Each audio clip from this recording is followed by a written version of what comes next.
जैसे कबीर साहब का एक दोहा और भी है, उसमें वो कहते हैं, शून्य मरे अजपा मरे, अनधऊ मर जाए, राम सने ही ना मरे, कह कबीर समझाए। राम सने ही ना मरे, कह कबीर समझाए। शून्य मरे, ये जो भावातीत स्थिति है, भावातीत ध्यान की बात की जाती है, जिस समय विचार शून्य स्थिति में प्रवेश होता है। शून्य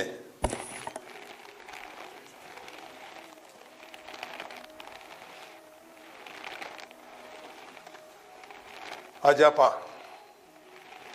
अजपा के विषय में 2-3 प्रकार से अजपा को स्वीकार किया है।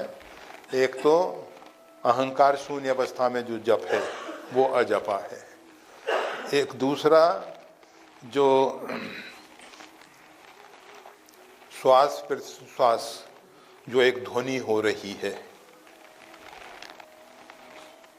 उसको अजपा के रूप में कहा गया है। और ये जो अनहद हूँ मर जाए, अनहद जो अनाहत, अनहद जिसकी कोई सीमा नहीं है, जो सीमाओं से परे है, ये सब एक स्थिति विशेष तक हैं। राम सने ही ना मरे,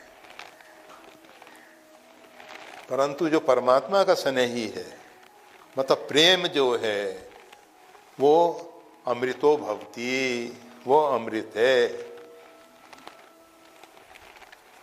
प्रेम ही एक ऐसा है जो कभी मरता नहीं है, मरता नहीं है, सबसे ऊंची स्थिति है।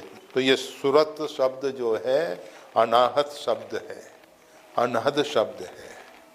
और ये अनहद नाद,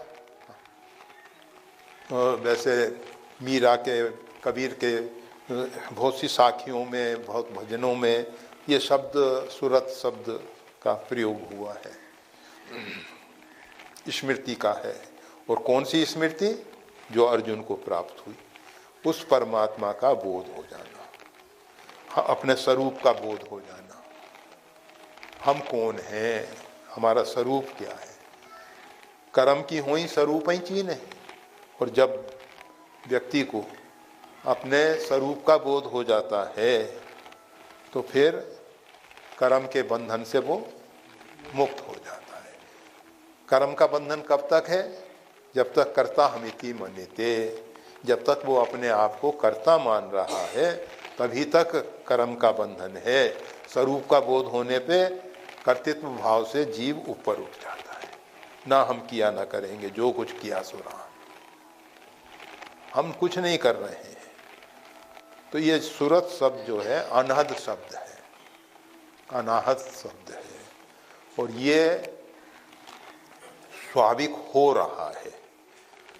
हम जो बोल रहे हैं बेखरी वाणी से, ये जीव, दांत और मूर्धनी, इन सब के संपर्क से आने वाली तरंगे जो हैं, ये सब तरंगे पैदा कर रहे हैं। और ये तरंगों को फिर हम छोड़ रहे हैं, फिर वो कान के पर्दे पे जाके स्पर्श करती हैं, फिर हृदय में जो प्रोग्राम सब भरा हुआ है, तो ये शब्द आ रहा है, ये शब्द आ रहा है, ये शब्द आ रहा है, ऐसा हमको मालूम पड़ता है कि ये बोला जा रहा है।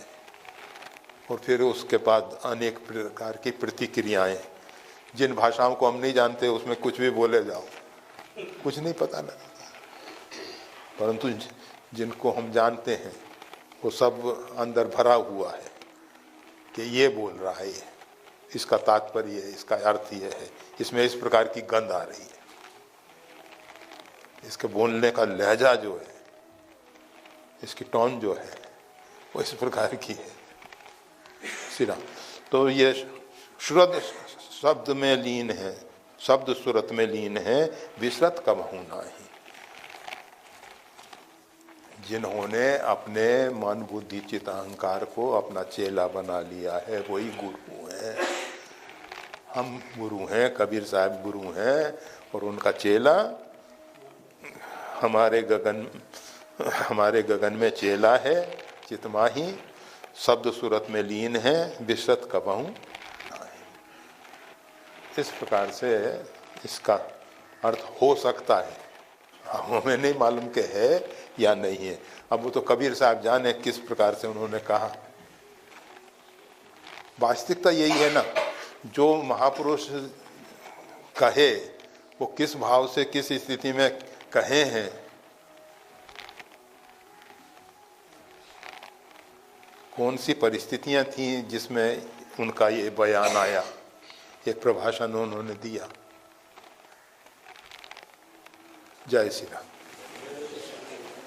वीडियो देखने के लिए धन्यवाद। श्री गुरुदेव की वाणी का और ज्यादा लाभ लेने के लिए कृपया हमारे चैनल को लाइक और सब्सक्राइब करना ना भूलें।